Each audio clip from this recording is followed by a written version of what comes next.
Okay, good evening, everybody. Welcome to Last Bell Boxing. Temporary interim host here this afternoon because Uncle Carl and Uncle Andy are both busy working the day jobs. But fantastic to have everybody with you for another nice domestic card this weekend.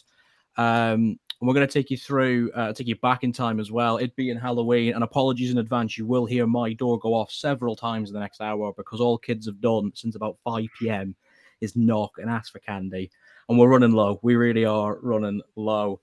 I've got three fantastic guests with me this evening, to take us through this Birmingham card and a couple of other bits and bobs. Joining us all the way from Sweden. Surprised he's not here this weekend with it being boxing in England. But Håkan, good to see you, mate. How are you doing?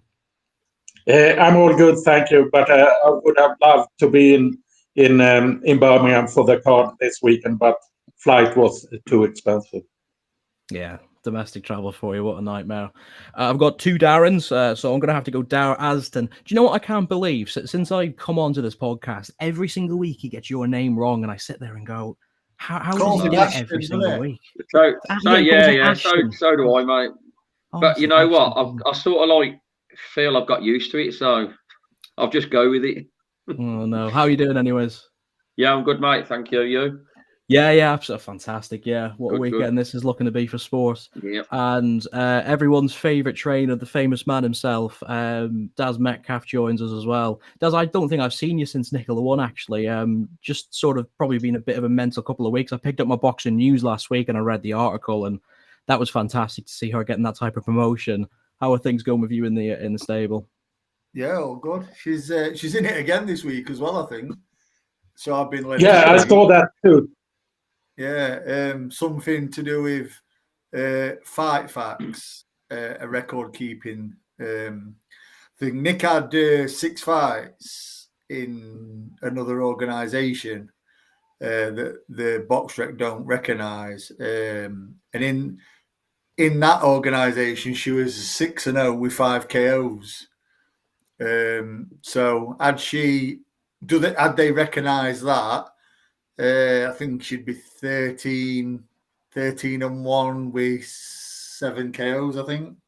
Something like that. But I mean, that's crazy, isn't it? How, like, obviously BoxRec's seen such as a Bible, isn't it, really, for all things. Like, if I've got it up on my screen for this card, it's just where you go. Interesting, that really, isn't it? And hopefully she does get those fights reinstated with them as well, because that's going to help with her ranking, you'd imagine. Yeah, I mean, she's not. I said to her, if it'd be nice if you was put to that, but 6-1 at minute, number 20 in world, number 1 in Britain, in England, Great Britain. It's not bad, really. She's not doing too bad. Yeah, absolutely. She is getting there. Right, you get this show on the road as well. I'm not in control of anything here. We're completely in the hands still of Carl, so dangerous game to play. We've got boxing Saturday night in Birmingham. It's a Queensbury card, of course, live on TNT Sports, as they all are these days. I'll probably go down about halfway through the card and we'll work our way up to a very, very good main event, in my opinion. I think Ethan James is probably the right place to start here, coming out of the welterweight division.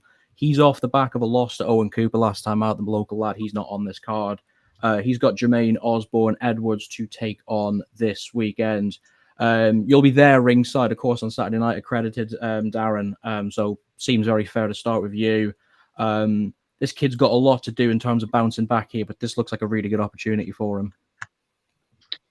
Yeah, I mean, when you look at Ethan James, really, you'd have to say he's the favourite because he's fighting a guy who's sort of like coming from small hall shows to a bigger arena. So he's I would expect Ethan James to get the job done, but like you say, he's got to bounce back from a defeat. But the thing is, with his opponent, I'm not going to lie, I was just having a look at it. I don't really know too much about him because I'm from the small hall show scene.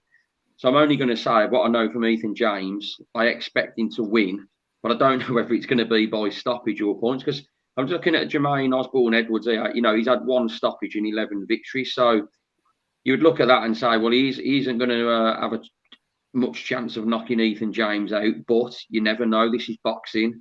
But if I was going to pick a prediction, I would say Ethan James would probably looking to get a stoppage win here and, like you say, get his career back on track.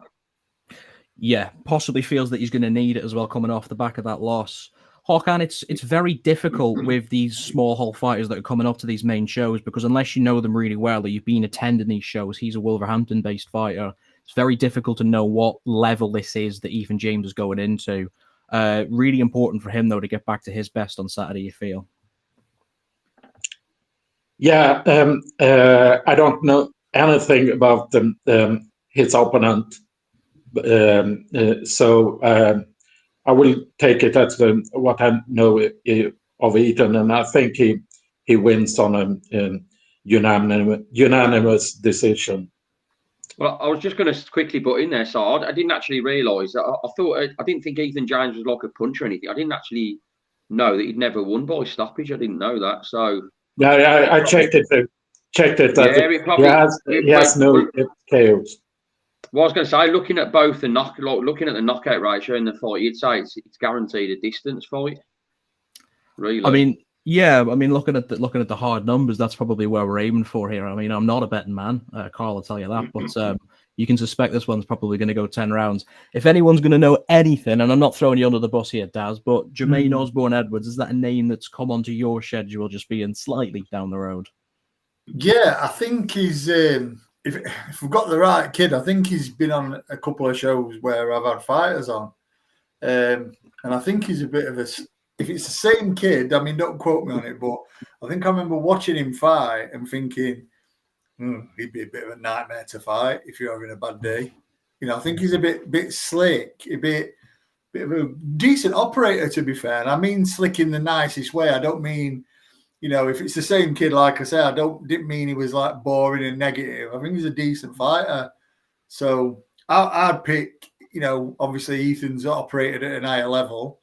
So I'd pick Ethan to win on points, but I don't think he's going to have it all his own way.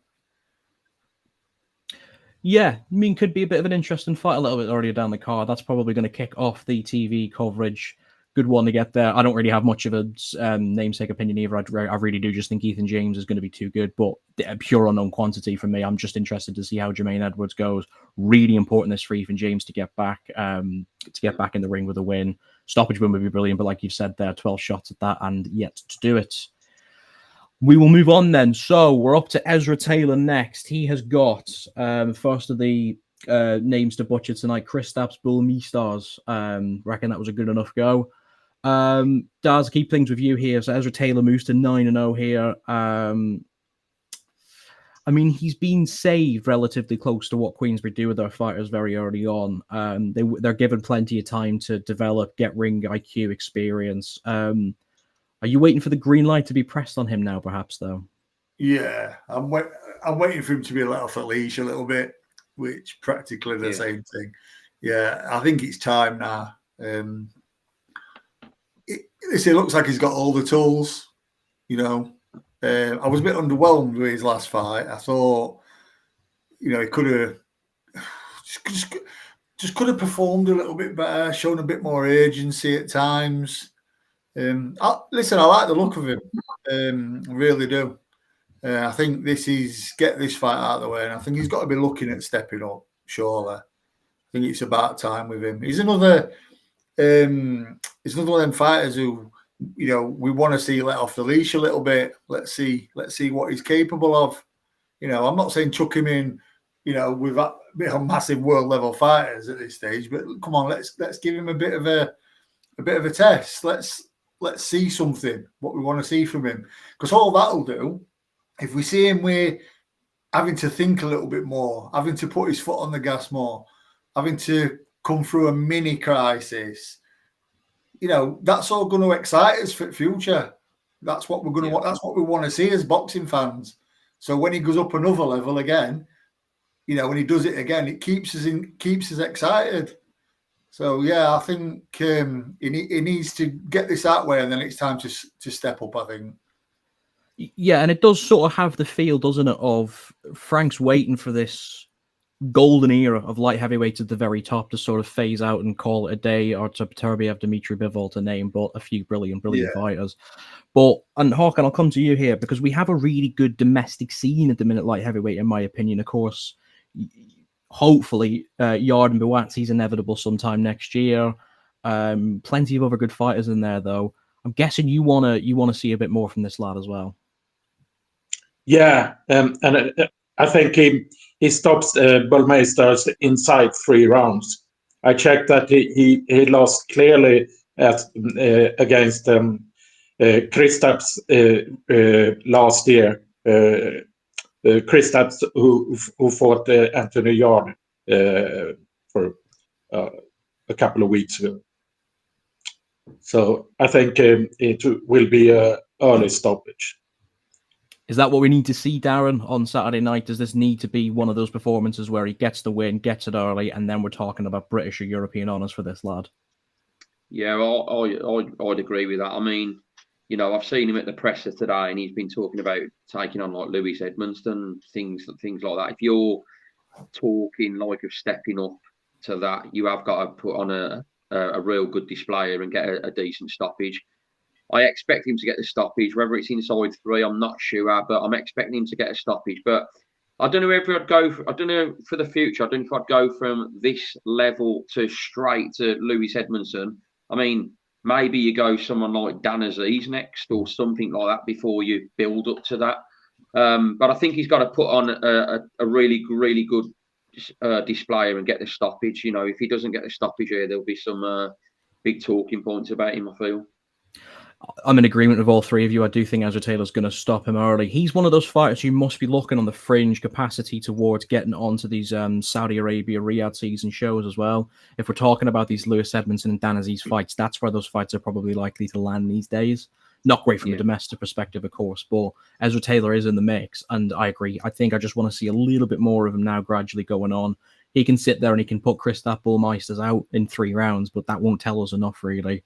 So definitely hoping to see him kick on after Saturday night. We've got European title action as well to bring you from Birmingham. Becoming a bit of a present on these cards in Birmingham, isn't he? Echo Esserman is back 20-1. He's got an undefeated challenger ahead of him in the form of Ben Vaughan, Northampton-based fighter. So I'm sure he will have a little bit of love in the crowd as well. Håkan, I'm not entirely sure how much you would know about someone like Ben Vaughan, but you'll know plenty about Echo Esserman, really on a bit of a resurgence in his career in the last year or two. Is he back getting somewhere close to world honours for a world title, perhaps, Echo Esserman? I think I need to see him at the opponents on a bit higher level if you can see that he is on a world level. But I think he wins this fight, and I think he stops Vaughan late in the fight. Echo Esserman's last 3 fights, Daz, got a very close win against Chris Congo up in Manchester. I was at that fight, then lost to Harry Scarf, which really did throw spanners into the work. Was in a really close fight with Owen Cooper last time out. Possibly was edging it on the cards anyways before he eventually stopped him. Is this the right fight for him at this stage in his career, do you think? Ben Vaughan's a dangerous kid, to be fair. He stopped a kid out of our gym, Dom Hunt, in 1 round in an eliminator, I think for English title. He's had 3 10-rounders and won by a stoppage in them all. Yeah, they're the only 3 stoppages he's had. He stopped a kid in 4, and then he stopped another kid in 1, and then stopped Dom in one round. Listen, he must be fairly heavy-handed. You know, Dom's quite a tough kid, to be fair, from our gym. I'm not going to sugarcoat it. Dom's probably, you know, on down side of his career, maybe. He's had some absolute wars. You know, Dom's a good kid, though. He beat Darren Tetley in probably what would have been fight at a year if it had been televised. Dom also beat Jimmy Joe Flint to win Central Area title. So, you know, he's got some good form, but I do think, you know, he's probably on the downside of his career a little bit. Ben took him out in a round, which on paper looks, you know, a fantastic result. And by all accounts, Ben's fairly heavy-handed. But Echo is proven. He's proven at this level. You know, he doesn't seem to gas out. He seems like he can go forever. You know, good chin on him, decent power. I'll go for a late stoppage as well. I'll stick with Echo, the proven man. Yeah, definitely has the experience coming into the ring here. It's back-to-back first-round knockouts for this lad, Darren, for Ben Vaughan. I just wonder, against the namesake and the quality of where Asamoah needs to be in his career, is this possibly going to be too big a risk against the reward? And could we be in for a little bit of a fight possibly here on Saturday? Well, you hit the nail on the head. It is a potential banana skin. I mean, I'm not going to lie, I don't know too much about Ben Vaughan. But as regards Echo Esserman, when you look a few years ago of where, before the scandal happened, they were talking about Echo Esserman and Conor Benn. You know, so at one point they were really thinking about like Echo was going to be a big name to have that fight. I sort of feel like he should be a little bit further than what he is now, but you know, he had that defeat against Harry Scarf, which I was shocked at. But I sort of feel like he should have probably moved a little bit quicker to the way they were talking with him. And I like him. I think he's a very good boxer. And like Dad said, I think he's got a good chin.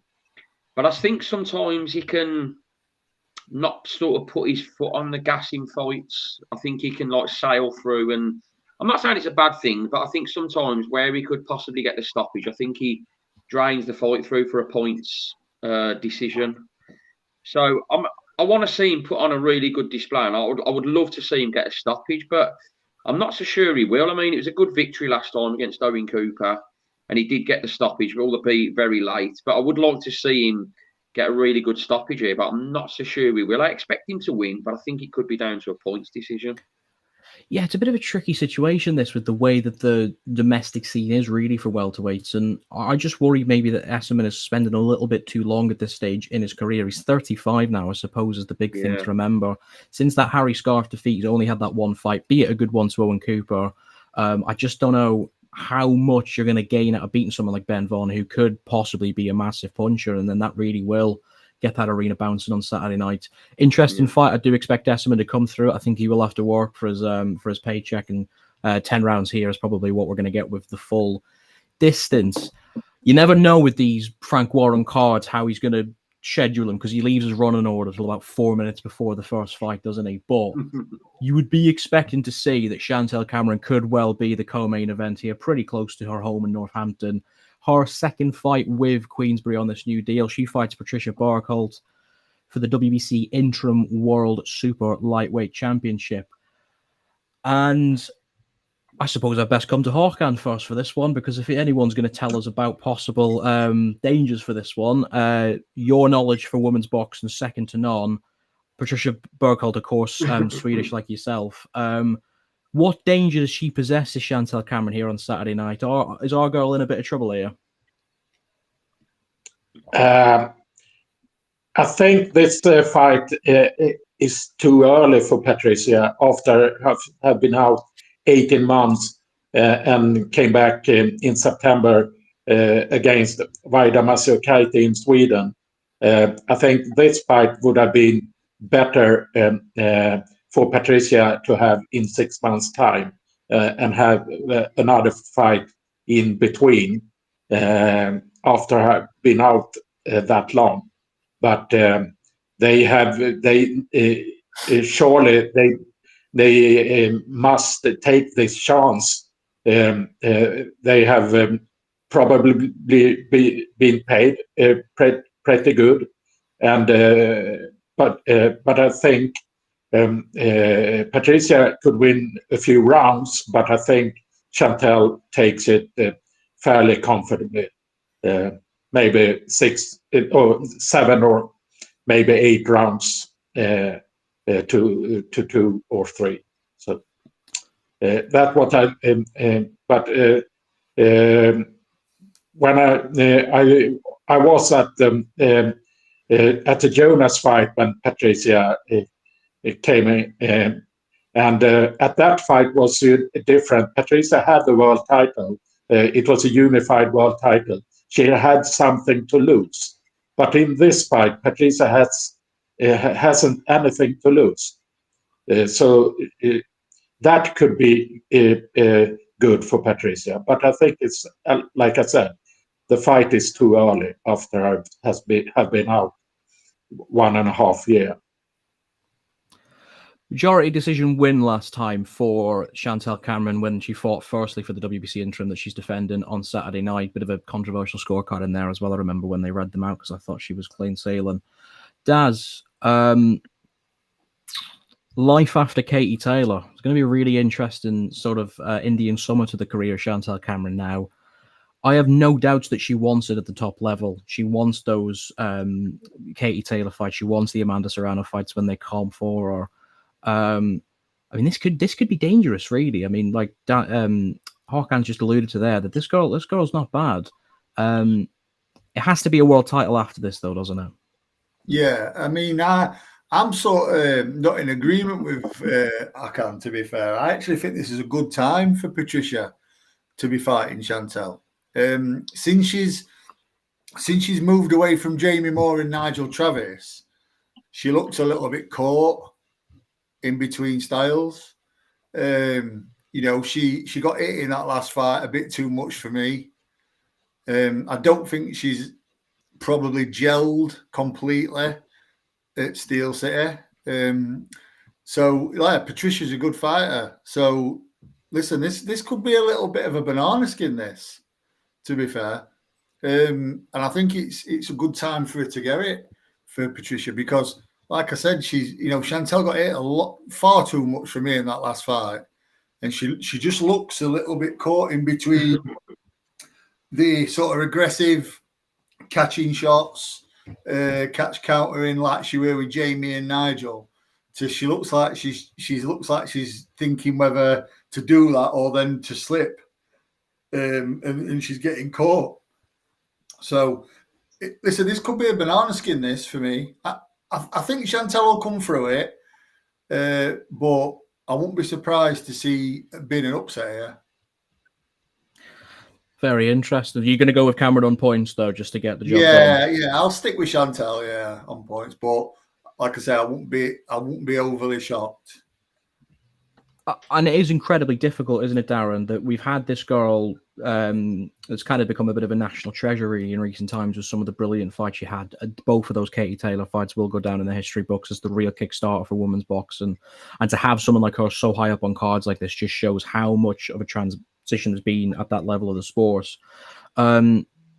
Future targets are going to be on her mind, but she can't look too far past Patricia Berghold on Saturday night. Just give your assessment really on this fight and where she needs to go from there onwards. Well, I've actually seen an interview with her tonight where she's talking about Natasha Jonas, Michaela Mayer, and I agree with Daz. I think this is a better fight than a lot of people give it credit for. I think it is a potential banana skin. I can see where Hakan's coming from about with the inactivity, having one fight and then going into this. But she's not a bad operator at all, and it's a tough fight. I mean, you got to look at Chantal Cameron. She hasn't had a stoppage on a record now for, I think it's 3 or 4 years or something like that.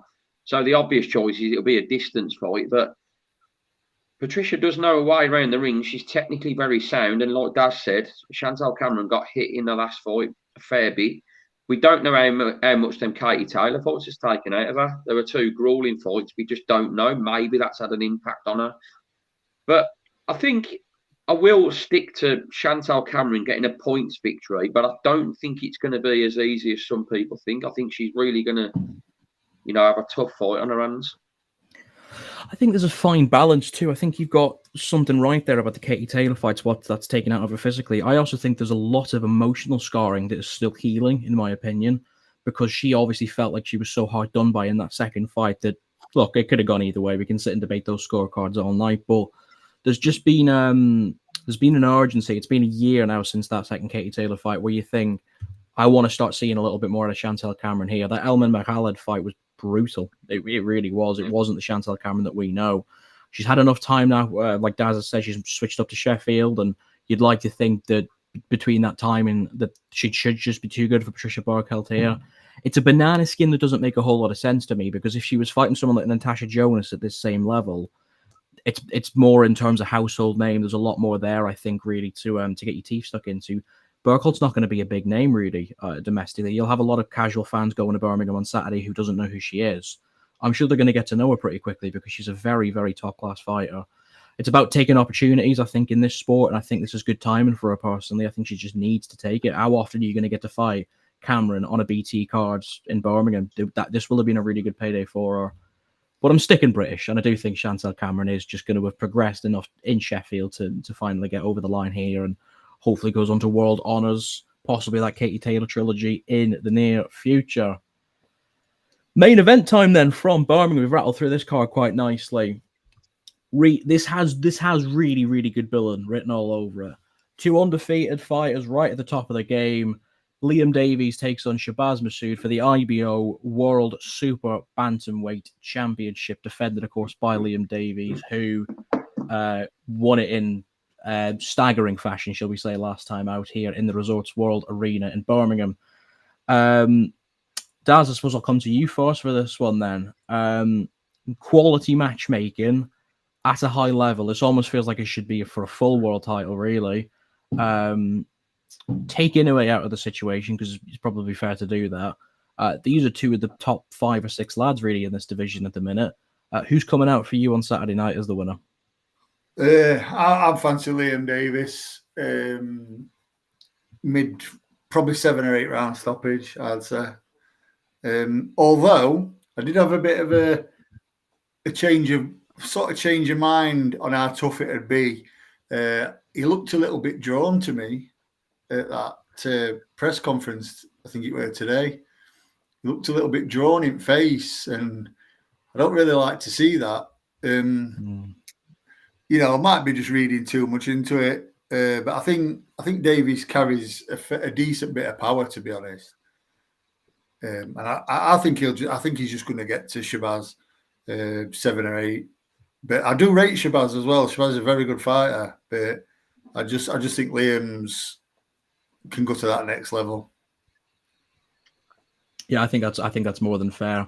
Harkan, try and make a case for us for this being a bit of a 50-50 fight. I'm sure you've seen plenty of tape of both of these lads.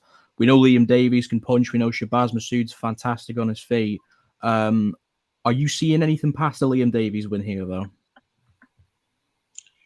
No, what I've seen of both fighters, I think that Liam Davis stops Masood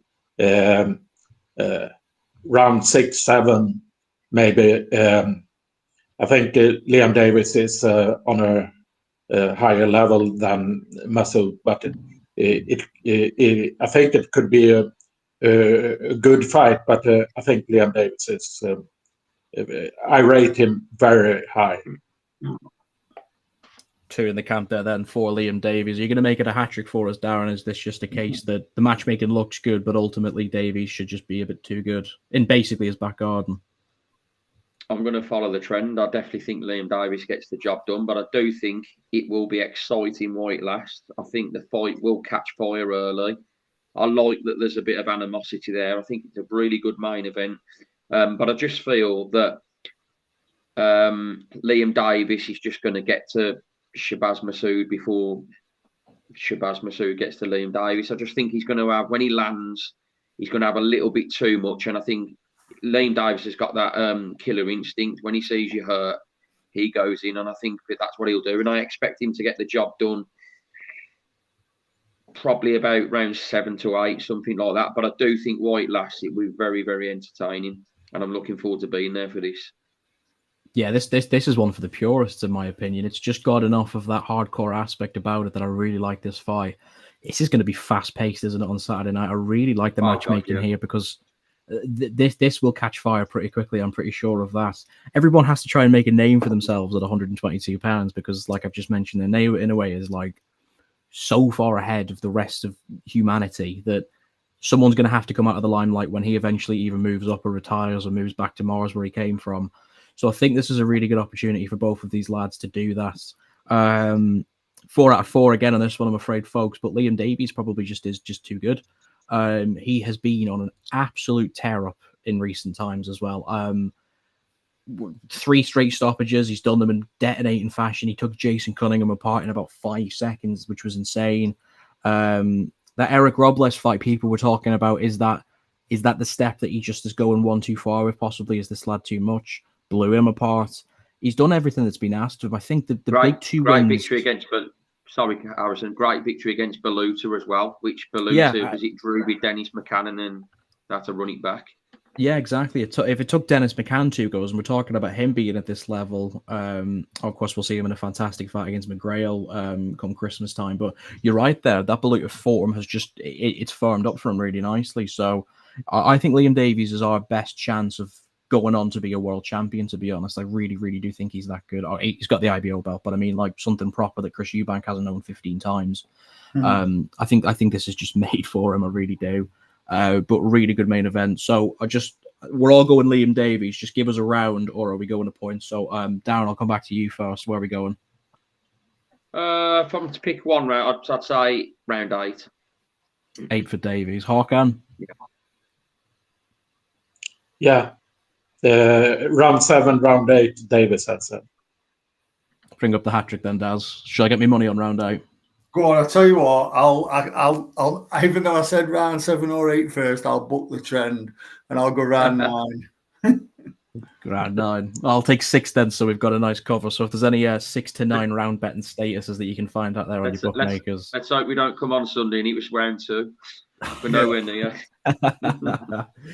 Well, fantastic. Well, of course, just timely reminder there from Darren, we do a review show on the Sunday as well, that I'm sure most of us will be on for as well, to break the rest of this card down. But that takes us through the end of the Birmingham card on Saturday night. Right then, going back in time here, back 50 years. I think it was 50 years ago yesterday, if I'm not mistaken. Somebody had mentioned it to me as well. Yeah, it was, yeah. 50 years ago today. So on Halloween night, for those of you staying in that don't have to go around with the kids, this is a real nice one to throw back in time. It's probably difficult for me to say because it's way before my time, and I'm sure yours as well. But this was spoken about as being the biggest sporting event of the 20th century. Of course, that was when Muhammad Ali fought George Foreman in the Rumble in the Jungle. Everyone, of course, famous for the outcome. Muhammad Ali stopped him in the 8th round. A fight famous, of course, for the rope-a-dope clips that have been used 1 billion times over. I have to come to Daz here first because he's a man who talks history like he's Steve Bunce. It's a fantastic encyclopedia going on inside that head. And you just love talking about these type of fights, don't you? This was a huge moment for boxing. We were on a huge rise because of how big Muhammad Ali was at the time. Of course, when he was doing the Joe Frazier fights, the Larry Holmes, he was the star of sport, and he's still talked about as the greatest fighter of all time, or the greatest in terms of his stature to the game. The idea of having a fight in Zaire in Africa, though, that was crazy, wasn't it? Mate, honestly, I mean, it was quoted after as well as saying, I would have loved this fight to happen in New York or Las Vegas. And someone said, why? And he went, because that's where all non-believers were. You know, he just, listen, he were wrote off, weren't he? There were no one, I don't think I doubt even Ali thought he were going to win, if I'm honest. You know, George Foreman were an absolute monster. You know, look what he did for Frazier and Norton and just, but he came up against someone that night, you know, who showed why we call him the greatest.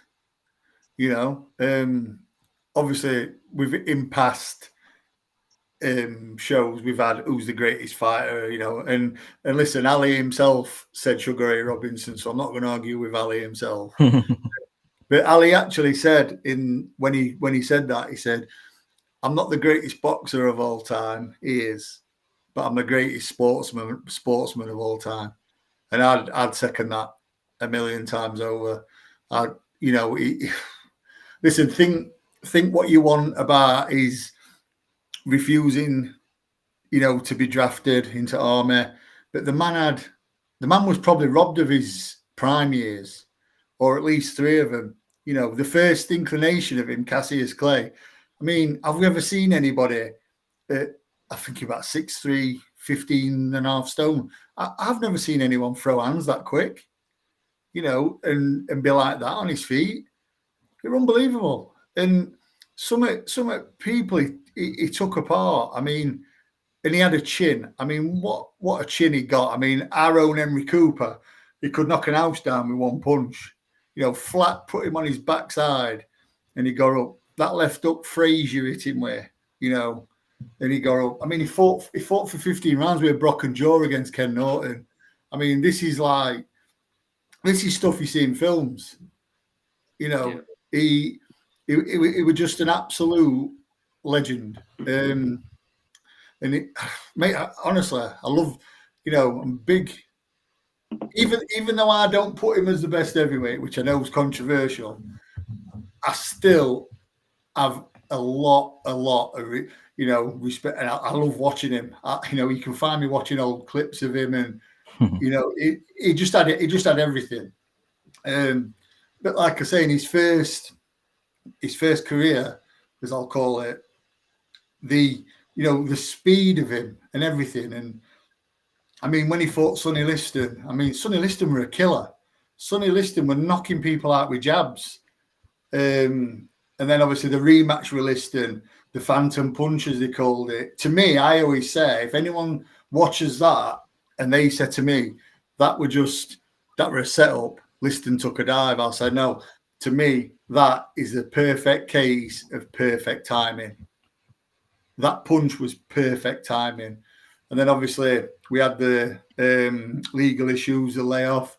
He came back, you know, did what he did, fought who he fought, but then culminating in the Rumble in the Jungle, which I mean, as far as I know as well, some of his close team were worried for his health. You know, didn't maybe want him to go through with it. I mean, I think with Canoni as well, in them first 8 and a bit rounds until he stepped on the gas and did what he did, human body shouldn't be able to take the punches that he took. You know, his body his insides must have been screaming. You know, he took shots to the head as well. I mean, what he took in them 8 rounds off George Foreman. I mean, and then to be talking to George as well, saying, "Is that all you got, George? Is that all you got?" I mean, George Foreman must be thinking, "Oh, well, he actually said there's a thing called Champions Forever," and George Foreman actually said, "You know, Ali's going, I'm hitting him with these punches. I feel like I'm caving him in," and he's going, "Is that all you got, George?" And George says, "I'm actually looking for you." Yeah, that is all I've got, to be fair. But now, what he produced that night was iconic, and the whole event, I mean, as far as I know as well, Don King borrowed money from the King of Zaire to put that show on. So it was his own money, but then came out a multi-millionaire. Do you know what I mean? But, you know, I mean, there's a lot of factors in that night. I mean, there's also the fact that George got caught and he wasn't allowed to go home. They kept him in the country. When he got caught, Don King actually went to the King of Zaire and made provisions for it to be illegal for George to go home in case he didn't come back. Yeah, they actually kept George in Zaire until the cut healed, and then obviously finished his camp, did another camp. Yeah, they won't let George home. Actually had armed guards as well, I think, if I remember right. They had armed guards to not let him go home. But yeah, and then the rest is history, and it's just iconic. You know, the photo of Ali stood over George about to hit the floor is, you know, but like I said, what that man did in that ring, the punishment that man endured it probably finished him off. You know, it probably finished him off, to be fair. I know he lost to Spinks and then beat Spinks, and, you know, then there's the Berbicks and the Ohms, which were tragic.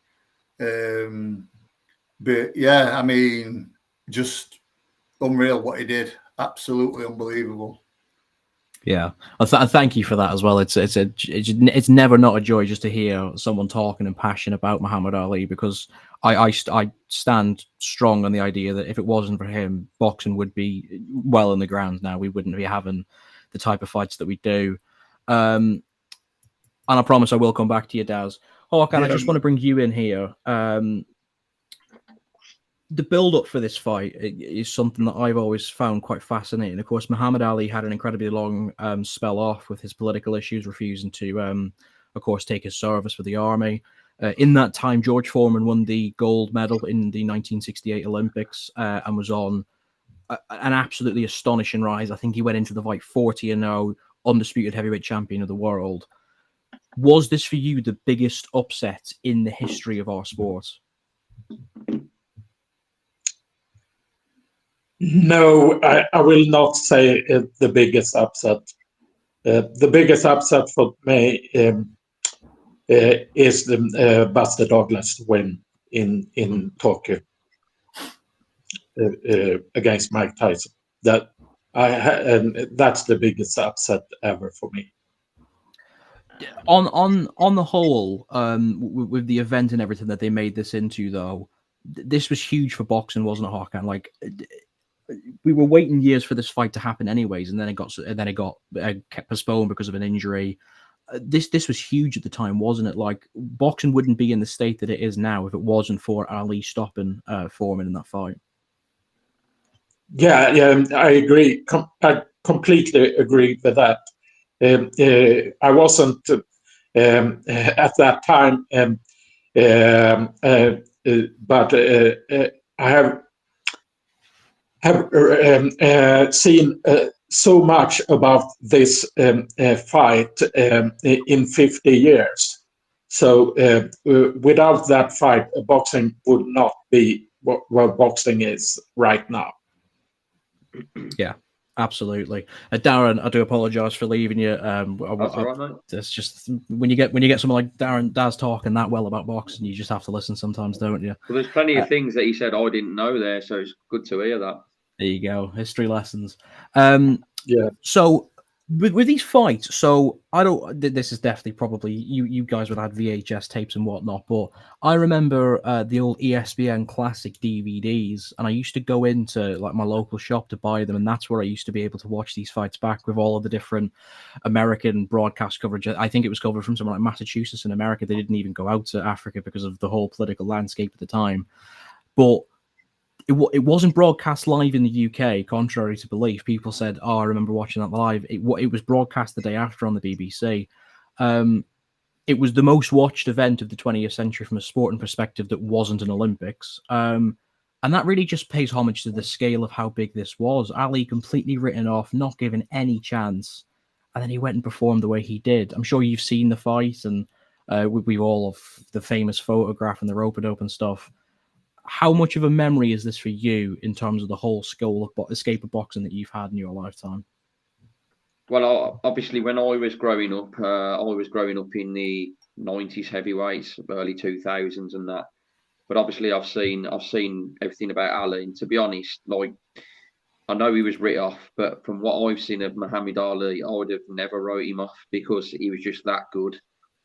Tyson Fury now, the way he acts in the ring, models himself a lot on Muhammad Ali. You can see that, he's done the rope-a-dope himself, but unfortunately, I think his was against Pianetta instead of George Foreman. So there's no comparison really. But yeah, it was the greatest boxing spectacle of all time. It's gone down in history. Both of them played their part in it. Muhammad Ali was superb. George Foreman was superb as well. But me personally, from what I've seen of Muhammad Ali, the guy was superb. I would never have wrote him off, but yeah, he was writ off, and he done what he done. But it has played a big factor in boxing that we needed these fights in the past and these events to keep it going where it was. We hit a stale part with the heavyweights, particularly. I don't want to put them down, but particularly with the Klitschko style they had at heavyweight, people wasn't tuning in, particularly in this country, for the heavyweights until you had someone the likes of David Haye come along. But a lot of people found the Klitschko style like particularly robotic and boring compared to like the likes you had of Ali, and then you had your Mike Tysons and that coming through.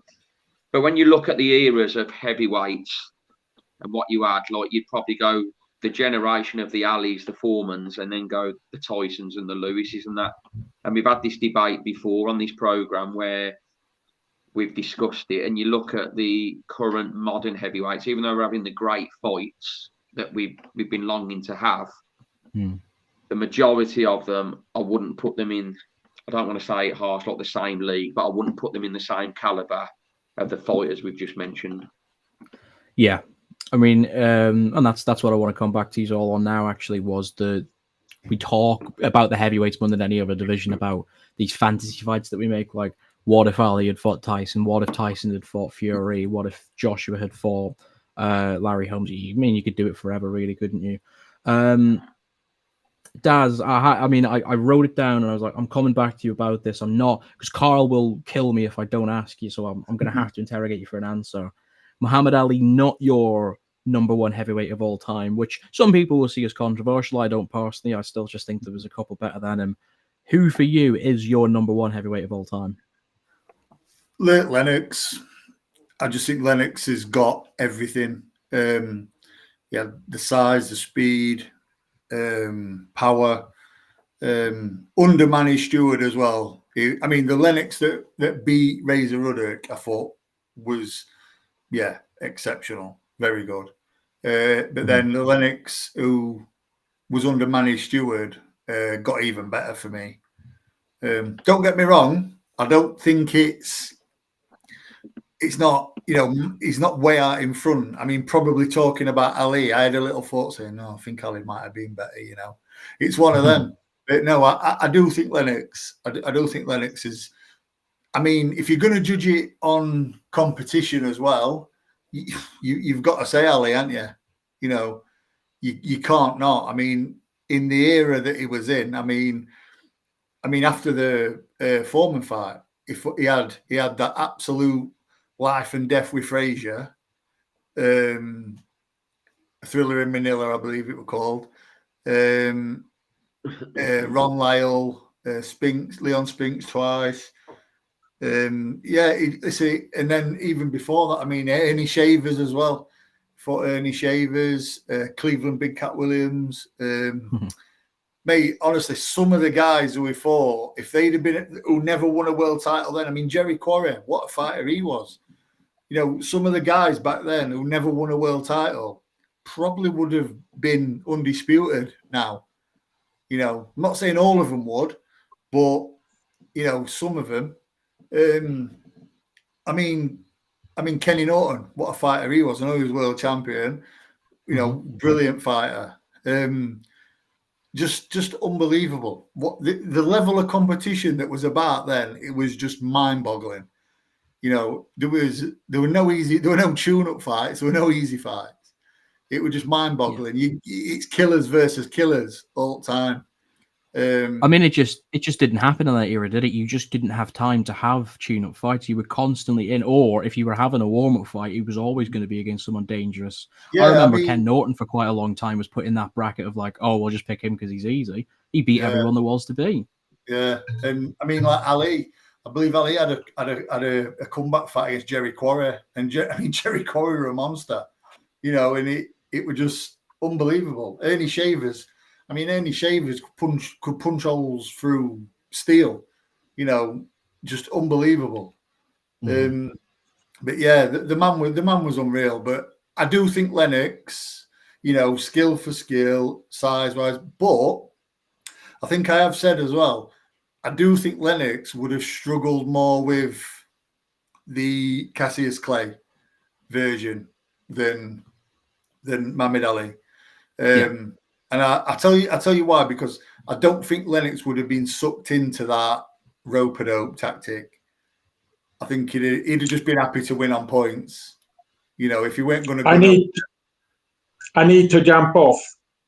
Brilliant, perfect. Thank you for coming on, Hawk. I appreciate it. Yeah, thank you. Yeah, I can. Take care, mate. Thank you.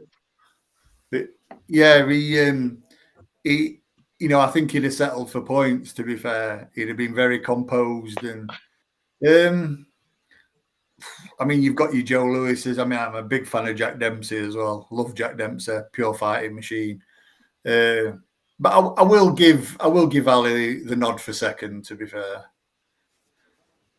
Okay, so Lennox Lewis, your number one, Muhammad Ali, number two. What a fight that would have been. And I agree with you, because I think that the mind games as well, I feel like Ali always, well, he was the talker, wasn't he? I mean, I don't need to rattle off a million quotes for you, but he developed into a much more animated character, I think, in the back half of his career. Lennox probably would have struggled perhaps against the youth of Cassius Clay's version of Ali, but then Lennox handled every bit of mind game before that as well. He lost that, for me, Cassius Clay, when he had that time away through, the legal problems. He lost that half a step of speed. I think so, yeah. His feet especially. Yeah. I don't think his hand speed suffered as bad as his foot speed, but obviously he used his feet to get out, and I think, the reflexes might have suffered a little bit from it as well. But yeah, I mean, he had two careers, didn't he? It's unreal what he did. I mean, not forgetting he was Olympic champion as well. Absolutely, yeah. Look, he did absolutely everything. The guy was unbelievable, absolutely unbelievable. Special talent, special talent. Amazing. Well, Darren, I mean, it's only fair I ask you so we can close off this brilliant 50th anniversary, and plenty of good comments there about Lennox Lewis, but Muhammad Ali straight in behind him. Who for you, if it's not Muhammad Ali, of course, if it is, just let me know, who for you is your best heavyweight to ever do it? I'm probably a bit biased due to the era I grew up with watching, but I'd have to agree with Daz. For me, it was Lennox Lewis. The jab, the reach, the height, loads of power, loads of great technique. But I also like the fact that he avenged his defeats that he had against Oliver McCall, the first one. And when you look at his defeats he had, literally, he just got caught. He just got stuck a punch and got caught. But and then he took Manny Stewart on after the Oliver McCall fight, and I agreed with Daz, made him even better. I wish a little bit that he could have beat Mike Tyson a little bit earlier than what he did, because I have these debates with people where they go, "Oh, Tyson was past it." Lewis was also getting on then as well. I'd have liked to have seen that fight 4 or 5 years before we did at least. But it was what it was. But yeah, for me, Lennox Lewis, I thought he was excellent. Yeah. Again, there's not much more I can add there to what Daz has said anyways about him. Absolutely incredible fighter. Do you know the reason? I understand why Akan chose the biggest upset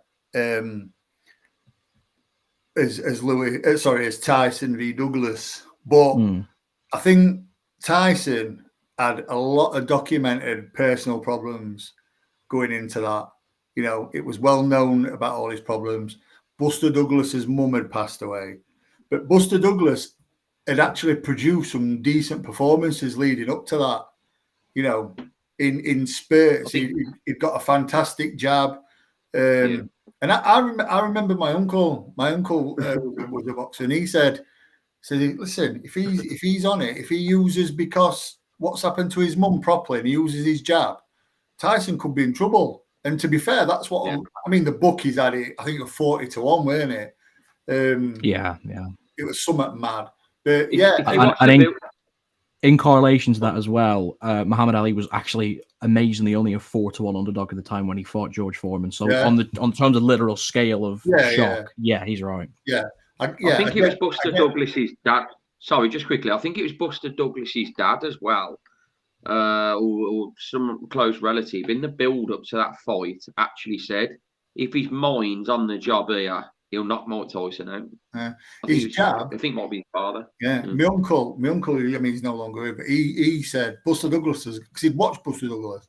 He said he'd got a fantastic jab, and Tyson hated being on end of a jab. If someone could vary the jab, because Tyson were under and under, if someone could vary it from middle to side and keep him off balance while taking half a step back, they could frustrate Tyson. And, the jab was the key. I know he got knocked down and the people say, the long count, but I think the Foreman and Ali fight was a bigger upset because Ali was deemed to be really on the, slide, not have a prayer. And Foreman had done nothing wrong. I mean, Foreman was considered like what they thought Tyson was when he, just invincible, just a wrecking machine. But take away that George had no problems out at ring. There were no, he's going out partying, he's doing this. And all things George was, saying and not saying, basically just looking with evil intent. I think that were a bit more surprising. But I think that's only because the factors leading to Tyson outside the ring and, factoring if Buster used his mum dying as a bit of a positive, if he can do that. I mean, he were inspired that night, Buster Douglas, to be fair. And some can say that Ali were inspired that night as well. But yeah. Listen, both of them were, fly catchers, weren't they? They were like, yeah, definitely. Both extraordinary fighters. So Lennox Lewis for both of you there. It'd have to be Anthony Joshua for me. I honestly wouldn't know. I'd probably pick Ali, actually, to be honest. I just think that he was genuinely just that good. It's like the boring anecdote of like who's the best of all time. I can't see why you argue against Ali.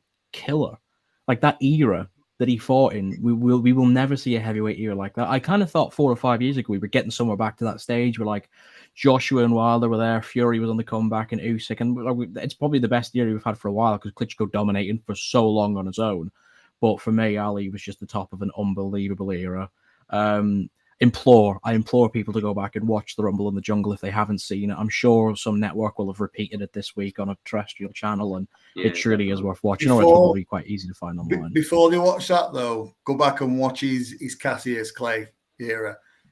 Yes, and then and obviously the Muhammad Ali era. Watch him v Ernie Terrell, who was an absolute monster as well. And then and then watch him against Cleveland with Cat Williams as well, where I mean he did Ali Shuffle and then unleash like I don't know how many 8 million.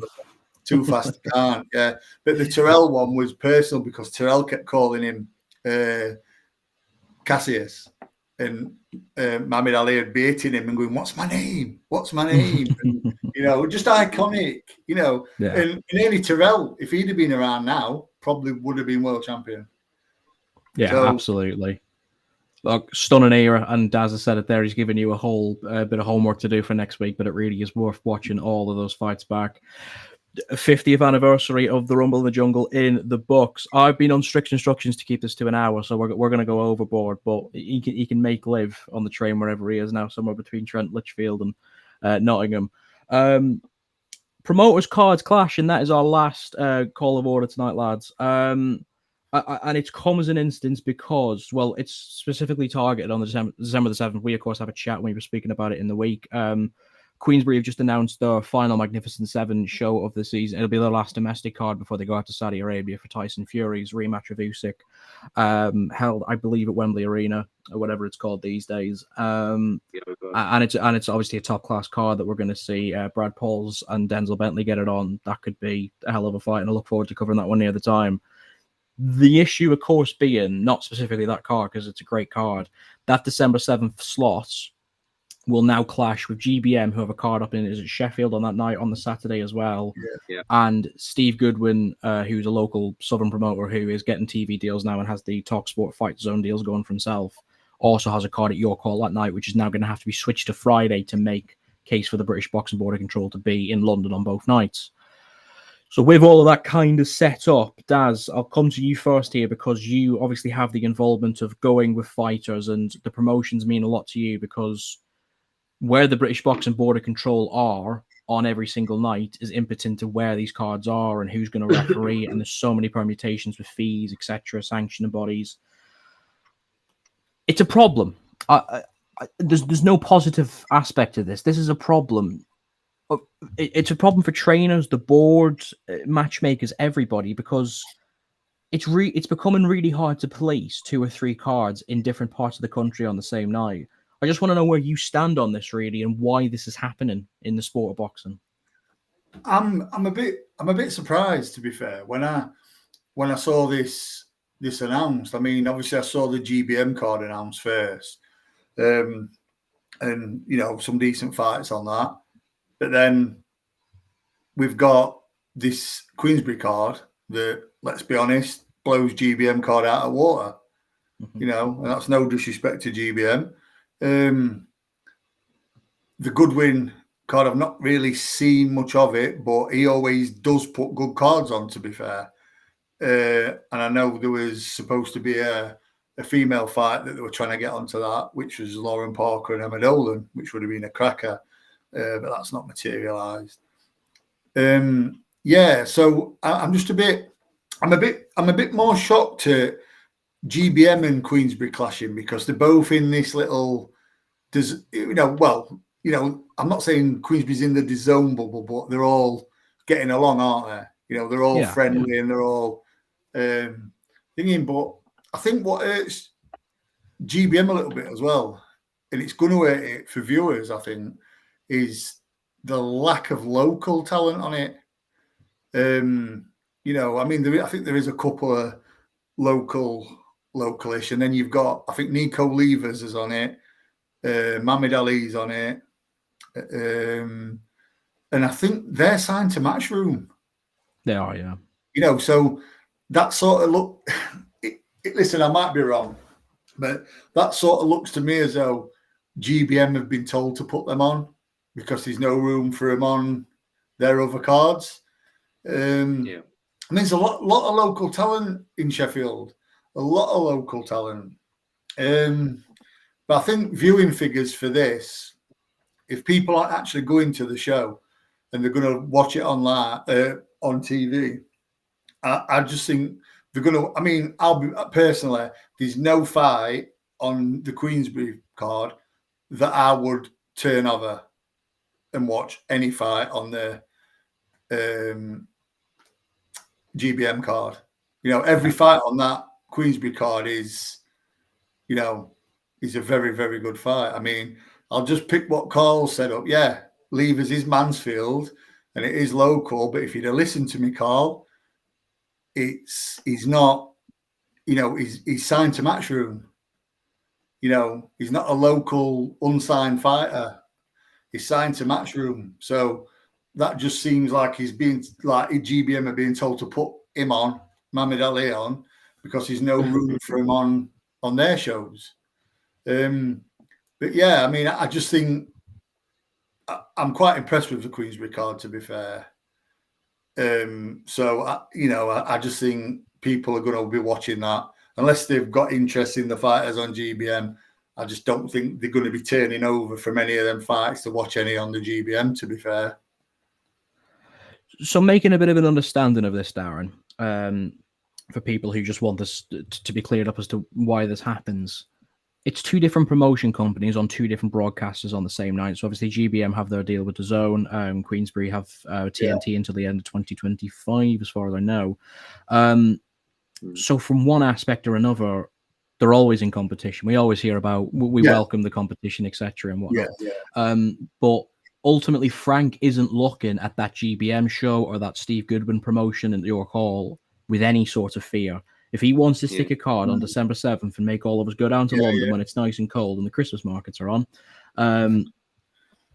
well, I mean, he doesn't really care, does he? So ultimately, you can't blame Frank for doing what he's done. No. Frank's basically baring his teeth, isn't he? You know, I'm the big dog. And look at the card he's put on. You know, is Huey Fury signed to Queensberry as well? No, I'd have to check. I thought he was with Jackson. I think that deal's expired. He's fought on Queensberry though, hasn't he? Yes, yeah, he has. Yeah. So he's on the GBM show as well. His last fight was GBM as well, weren't it? Yeah.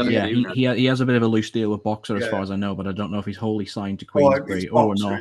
Yeah, sorry, I think it's Boxer. I'm pretty sure it is. So yeah, I mean, you know, Frank's obviously looking at that, and you know, he puts a show on when he puts a show on, doesn't he? And it's a very good show he's put on as well.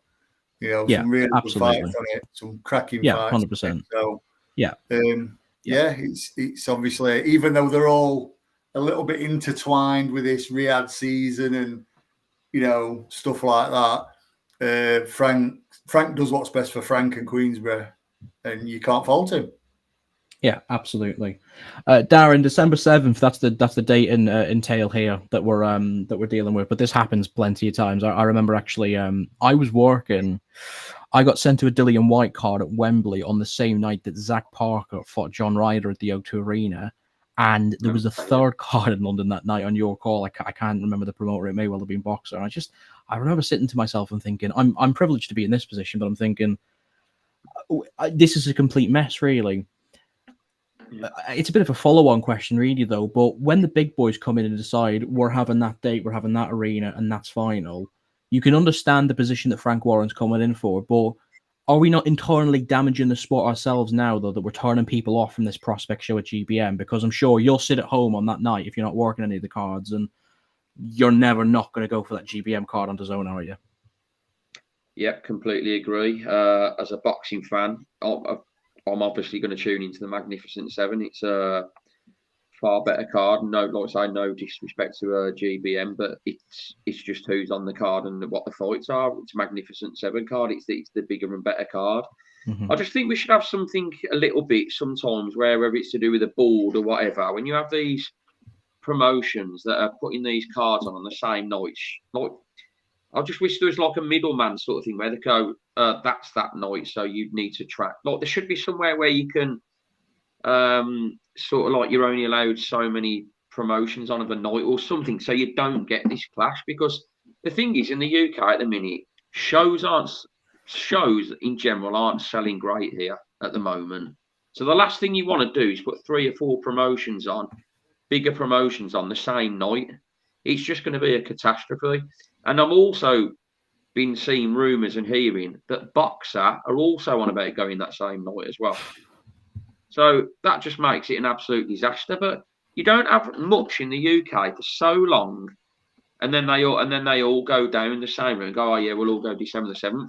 There should be someone somewhere that, like, whether it's to do with the board or whatever, that says you can't all go that night for attendance reasons or whatever. Or it's just like whether it's to do with ambulance, doctors at arenas or whatever. There just needs to be something where I think these show clashes needs to stop happening, because it's not good for the sport. And when you're in a state now where shows aren't selling great in the UK, it's just another complete spanner in the works. It is. Daz, have you got any final comments you want to bring on before we close out here? No. I think everything said's bang on, mate, to be fair. Yeah. Does it nail on the head? Absolutely. I mean, it's just putting strain on the British Boxing Board of Control. It's not something that they need, especially when they've got a consortium out in Saudi Arabia these days. So basically, if you see a show out there, you can qualify that as just being a British show anyways, because of course they're dealing with all the shows out there. That's probably the reason these cards are getting clustered together, because they need to be out in Saudi Arabia for the entire week. It is a side of the sport that's possibly damaging us. That guy's just said, the mad thing is you'll probably be 3 weeks without UK boxing after the 7, which is right. I mean, well, yeah, there won't be a show. 3 weeks is probably 3 weeks is probably the understatement. Yeah, I mean, it's going to be 1 week in it. I think it's going to be one, and then then we've got Saudi on 21st. The 14th is the final Saturday, and then it's Christmas, so we'll be off for 2 weeks anyways. Yeah. So someone just made a quick comment there. Sorry, just quickly saying, if anything, it might be good. It means the promoter needs to put on a top card, get the viewers. I don't particularly. I get the point, but I don't particularly agree with that. We're not as regards the British scene. We're not of where we was so many years ago when Matchroom was on Sky and that. It's a different scene now, I believe, in the UK compared to the card's already done as well. Izzy had already put his card out, and then Frank put his out, and it, listen, it's top quality. This quality from top to bottom. I mean, maybe Izzy would have been better off waiting and doing, before that or after that. Do you think there's a chance GBM might change now? Do you think there's any possibility of that? I suppose they got the arena booked, didn't they? So yeah, I mean, it depends on the availability of the arenas. Like we've dealt with this so much in the past, and it may well be that he's going to have to go on the Friday. I remember the Matchroom situation as well, where I think they were originally booked to be on the Saturday, and then they flipped to the Friday, didn't they? So GBM. Well, if the York GBM used to be Fridays most of the time. Yeah. I mean, Nicola boxed on a few, and it was all mostly on a Friday. They had odd Saturday, but yeah, it was mostly on a Friday. So the main problem is it probably wouldn't be so bad if that York Hall card went on the Friday and GBM did. The biggest problem is going to be going up against like the likes of Queensbury. Yeah. That's the biggest issue. And I mean, surely to God now that Boxer aren't gonna. Surely if Boxer have got something in the works, they're going to go right. We try and get the week after or whatever. Yeah. You can't put another one on. If he puts one on, it just because I don't think there's anyone he can put against each other that can match that Queensbury card. So I just think he'd be, wasting his time. I just think it'd be a stupid move.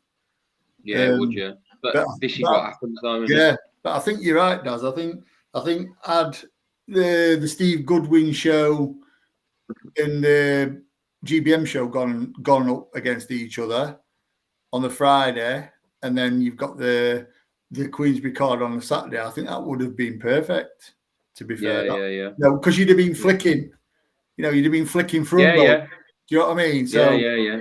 You'd have got some views, but I cannot see any. Well, listen, from my personal point of view, there's no one on GBM who I'm really bothered about watching, and I mean that with the utmost respect.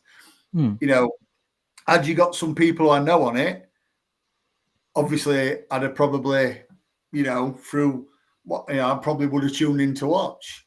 But with these fights that are on Queensbury, I'm really not going to be turning over. And your boxing fans are going to be the same. I think it's it's just a quality card from top to bottom. Do you know what? I wasn't even reading the comments, which is really good hosting, isn't it? But the host himself has put in possibly that Yard Biwatsi, if you're right, Darren, and Boxer do go December 7th, could be the fight that comes in. Now, in terms of throwing spanners in the work, folks, that's quite a big one. Yeah, I don't think that'll happen this year. No, I don't. No, I don't. No, I'd be very surprised. Yeah, it'd be very. Sorry, Carl, we've just shut that one down. You try, Carl. We'll see you next week. Contractually, he might have to put one on. He might be given dates beforehand. Yeah, absolutely, that's completely fair. See, and the thing is, of course, with venue bookings, certain venues are a lot easier to sort of push a date in between one or two. So, with the fact that Frank's got on Wembley Arena on that Saturday, that's a very difficult place to get on a Saturday night. I know that from boxing perspective myself. I do a lot of the different London circuit shows. So what you are going to see there is the Goodwin show on the Saturday is going to get moved to the Friday. I'm sure of that. I'm just waiting for Steve to get back to me, but I'm gutted because I had my Winter Wonderland tickets for Friday. That's out the window now. So big thanks to the British Boxing Border Control for that. And then I'm sure we're going to see GBM probably move to the Friday as well. And I mean, someone's mentioned there that it might be a good thing for boxing. I mean, it would be good if they just sort of talk to each other about this situation beforehand. It would be nice to see Queensbury go to GBM and say, look, Worth, we need to go Wembley on Saturday. We can't do the show on a Friday. Are you happy to move? But that cohesion doesn't seem to exist in my perspective. I don't know what you think on that. No, I just think Frank does what Frank wants. And this is killing it at a minute, isn't it? He's... Oh, yeah. He is. I don't think he's a man that can be told. Like, I couldn't see who could go to him and go, look, we've got this show here, can you work around this? I think he'd just say, I think he's that guy. Yeah, I think he is. I think he's one of them. He put, listen, I'll put my show on here. If you want to move it, move it. If you don't. Yeah, it's true. Yeah, and then he's put the quality on, hasn't he? He's put the quality on. It's the quality fights. So it's hard to argue with that, to be fair. I mean, from just a fan's point of view, someone who's not really involved in the sport but loves the sport, loves watching it, they're gonna look at that GBM card and think, it might be all right. But then they're gonna look at the Queensbury card and think, I'm watching that. Yeah, I actually think, what does the OVO Arena hold? Is it about 14,000, something like 12,500, yeah. I think they will sell that very well. I think you'll get 10,000 there. Yeah. Queensbury always do a Christmas card in London, and it always seems to do very well. I always work them, and even getting media is quite a bit of a difficulty. So that card will sell, which again doesn't help towards what Izzy is trying to achieve with what he's doing in Sheffield. Because, like Dad said there, if the local talent's not there, how many bums are going to be on seats in that arena? When you can sit at home, it's a Saturday, it's close to Christmas, you're saving your pennies, you might just want to stay in. Got another comment here. Why would Frank tell Ben about a show when he can embarrass him on how the other show is? I mean, I'll open that question to you two. Really, there's competition, and the rivalry at the minute is very dishevelled between Frank and Ben. That was well documented, of course, out in Saudi Arabia and with the press conferences. So, I mean, just answer that question. Really, why would those two tell each other about? I mean, he's got a point, but I think the last thing on Frank's mind is embarrassing Ben. I don't think he cares. I think Frank just does what Frank's been doing for the past 40 years, you know, and he listen, his record speaks for itself. So I think the last thing he's bothered about is Ben Shalom, to be fair. You know, does he have that same opinion of Izzy and GBM? Maybe. You know, maybe he just thinks, well, I'll do what I do. And he's got every right to do that. So I know that guy just said they really don't like each other. I don't think Frank Warren would let personal feelings get in the way of business. Maybe I might be giving Frank a bit too much credit there, but no, I think he's a bit more switched on than that. I think if he thought he could use Ben would be his best mate, he'd probably adopt him, Ben Warren. But Frank does what Frank does, and he's been doing it well for a long time. So it's hard to question Frank, in my opinion. I'm going to just flip the question here for you, Darren. What if it was a case that Ben wasn't telling Frank, and Ben just decides, hang on a minute, O2's free on that Saturday night. I can stick Yard Buwati on here, stack a bit of an undercard, and this is Sky Sports' biggest show of the year. I mean, I feel like Ben is probably more inclined to do that than Frank. I don't know what you think about that. Yeah, I'd agree. I think Ben Shalom's, I mean, it's gone a bit quiet the last week or two, but I think Ben Shalom has been actually enjoying the limelight. He's had the last few weeks off the Saudi show with a back and forth with Frank Warren and Eddie Earn a bit before that. So it wouldn't surprise me, but I don't think, I mean, I could be wrong, but I don't think Ben Shalom has got a big enough fight to put on at the O2 at the minute.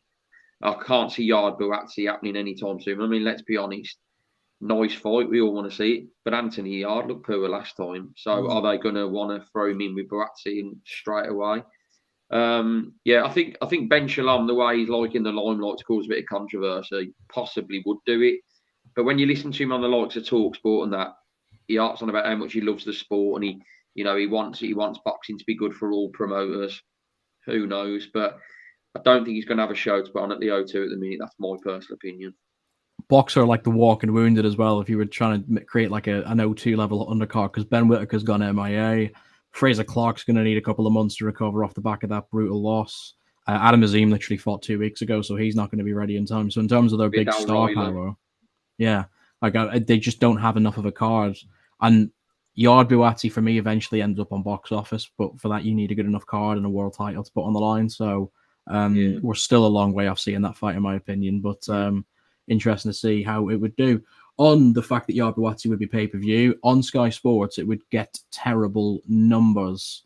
That would take us back to the old days of, so all of these pay-per-views these days, if you want to buy it on one network, it's on another. All these Saudi shows are available across Sky, TNT, and DAZN. How do you think that would do on pay-per-view? Just before we close up here.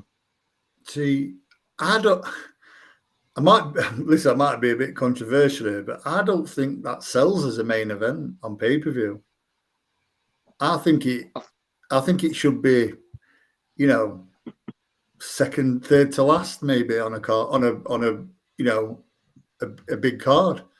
I think it's a decent filler, but no, I won't be happy with that as a main event on a pay-per-view, because I think there's a lot of fights you could make as well for its undercard that'd probably be better. Darren, yeah, Bellew Cleverly 2 situation here, possibly. I think it sells, but I think it sells to the absolute boxing hardcore. I don't think you're going to get casuals tuning or anything like that. And probably I tend to agree with Daz a little bit. It's a nice fight, and we've all been wanting it for a while. But whether it's a pay-per-view main event, I'm not so sure. Like I said, as a boxing hardcore, if the card was good and that was the main event, I'd probably pay for it. But I can't see it selling to the casuals much, and I don't think the numbers would be fantastic. But if they stack the card, it would be pay-per-view and you would get buyers. But whether it does great numbers, I'm not so sure. That would be the difficult thing for me. I remember whenever Sky put Khan and Brook on pay-per-view a couple of years back, the justification there was like that was genuinely like two legends who we've been waiting a decade to see. I know we're in a similar bubble where we've talked about Yard Buatsi for years. I mean, we're talking like 8-9 years we've been wanting this fight, but it's not in the right position to make it at the minute, in my opinion. Like, neither of them have anything worth world honors. They're so far off Beterbiev and Bivol at that level. So I think it's a really difficult fight to make. Find a few comments I'll pick up on here. Nobody in America, Mexico, etc. is going to buy it.